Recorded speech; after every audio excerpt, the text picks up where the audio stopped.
Assalamualaikum warahmatullahi wabarakatuh. Apa kabar ya teman-teman Sade semua? Sehat semuanya?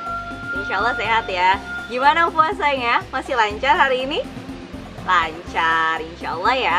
Oke teman-teman, sambil menemani semuanya, hari ini Bu Fani dan satu orang teman Bu Fani akan berkisah. Kira-kira kisah tentang apa ya? Tapi sebentar, ini teman Bu Fani nih dari tadi sedih lihat nih teman-teman. Coba kita sapa dulu ya sebentar. Assalamualaikum Milo. Waalaikumsalam Bu Fani. Milo, kamu kenapa sedih? Ini nih Bu Fani nih. Jadi kan aku ini kan lagi puasa nih. Sebentar lagi kan kalau misalnya sudah selesai puasa akan lebaran. Nah, di lebaran ini aku belum dibeliin baju sama ibu aku. Oh, jadi Milo sedih karena belum beli baju. Milo, pernah dengar kisah ini nggak? Kisahnya tentang Rasulullah di zaman Rasulullah ya. Saat itu ada kisahnya Rasulullah dan anak yatim. Milo mau dengerin nggak? Teman-teman di rumah mau dengerin? Oke, kita dengarkan ya. Jadi teman-teman, Milo sambil dengerin, sambil duduk ya. Jadi saat di zaman Nabi teman-teman, saat itu sedang ini ya Idul Fitri teman-teman ya. Jadi kalau teman-teman tahu setelah puasa ada yang namanya Idul Fitri. Nah di situ Rasulullah saat itu sedang keluar ya, setelah sholat Idul Fitri itu ya, keluar melihat anak-anak lagi pada lari-lari nih Milo, lari ke sana lari ke sini. Tapi ternyata di ujung sana terlihat ada seorang anak yang duduk termenung. Dia diam seperti Milo, mukanya sedih seperti itu. Dia sedih teman-teman. Lalu Rasulullah menghampiri anak tersebut.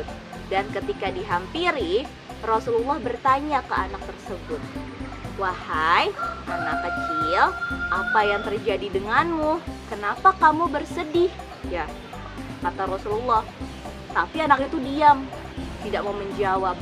Dan anak ini tidak tahu kalau yang sedang ditanya, yang bertanya itu adalah Rasulullah teman-teman ya. Jadi dia nggak ngeh nih kalau yang lagi di depan ini Rasulullah ya. Setelah itu akhirnya anak ini mau bercerita kenapa dia bersedih teman-teman. Dan anak itu bilang dia bersedih karena ayahnya telah meninggal saat itu. Jadi ketika zaman dulu ya teman-teman ya, ayahnya itu ikut peperangan bersama dengan Nabi ya. Jadi anak itu ayahnya ikut peperangan bersama Nabi dan ternyata ayahnya syahid atau meninggal di saat peperangan itu. Lalu Rasulullah bertanya, lalu dengan saat ini kamu tinggal dengan siapa gitu ya? Anak ini bilang, saat ini aku sendiri, dia tidak dengan siapa-siapa. Lalu bertanya lagi Rasulullah, lalu di mana ibumu gitu kan ya? Nah ternyata teman-teman ibunya sudah menikah lagi dan seluruh harta warisan yang dia dapat diambil oleh ibunya, dan ibunya menikah lagi dan dia diusir oleh ayah tirinya.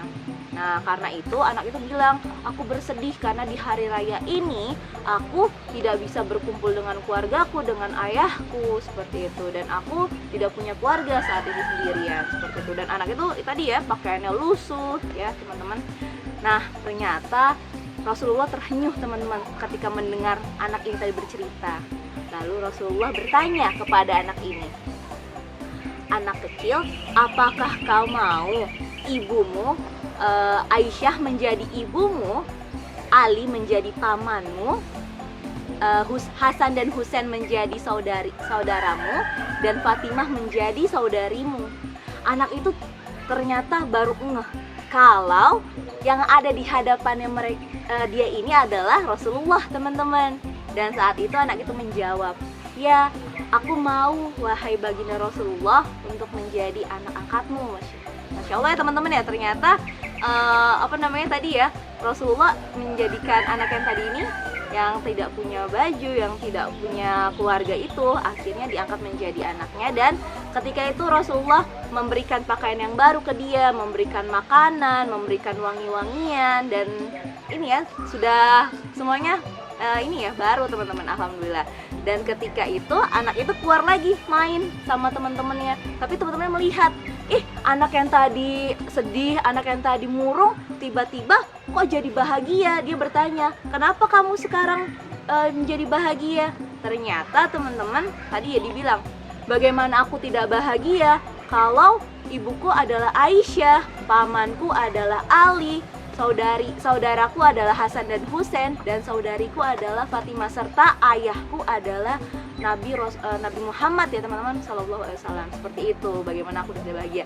Dan ternyata anak-anak yang tadi sempat iri sama dia bilang katanya, coba aja ayahku yang syahid, pasti aku yang diangkat menjadi anaknya Rasulullah gitu ya teman-teman ya. Ternyata bahkan yang tadi anak-anak itu sempat merasa ini ya teman-teman, merasa iri gitu sama dia gitu ya. Dan pada akhirnya teman-teman ternyata ya Rasulullah akhirnya wafat juga ya. Saat itu Rasulullah wafat dan anak ini juga sendiri. Tapi ternyata sahabat Rasulullah teman-teman kenal Abu Bakar As-Siddiq. Nah, Abu Bakar As-Siddiq ini akhirnya melanjutkan anak-anak tadi ya, anak yatim tadi diasuh oleh Abu Bakar As-Siddiq. Intinya teman-teman dari kisah ini adalah, Milo tahu nggak intinya apa? Jadi intinya kita diminta untuk apa? Selalu bersyukur ya sama keadaan kita. Dan teman-teman lihat ketika nanti lebaran atau lebaran Idul Fitri, jangan selalu yang baru ya Milo ya. Ya bersyukur sama apa yang ada dan lihat sekitarnya. Ternyata ada anak-anak yang mungkin kurang bahagia, tapi kita bisa membahagiakan mereka dengan memberikan sedekah kita, memberikan sebagian harta kita, seperti itu. Bahkan ada hadis teman-teman, pernah dengar hadisnya mungkin ya. Jadi hadis dari Imam Al-Bukhari berkata, aku maksudnya Rasulullah dan orang yang suka membantu anak yatim ini seperti tangan seperti ini teman, jari telunjuk dan jari tengah ya teman-teman, jaraknya seperti ini di surga sama Rasulullah. Ada yang mau nggak punya jarak seperti ini nanti di surga sama Rasulullah? Siapa yang mau? Mila mau? Mau. Nah karena itu teman-teman nih ya, jadi teman-teman bisa nih memberikan, sisihkan sebagian hartanya untuk anak-anak yatim dan selalu bersyukur. Kita nyanyi bareng kali ya. Baju baru tau? Baju baru alhamdulillah, untuk dipakai di hari raya. Tak punya pun tak apa-apa, masih ada baju yang lama. Jadi Milo banyak bersyukur ya. Jangan marah-marah sama ibu atau ayahnya. Oke, sekian ya dari Bu Fani teman-teman. Semoga dengan teman-teman mendengar kisah ini menjadi bermakna dan ada hikmahnya buat teman-teman ya. Bu Fani cukupkan dan Milo cukupkan. Terima kasih yang sudah mendengarkan. Wabillahi taufiq wal hidayah. Wassalamualaikum warahmatullahi wabarakatuh.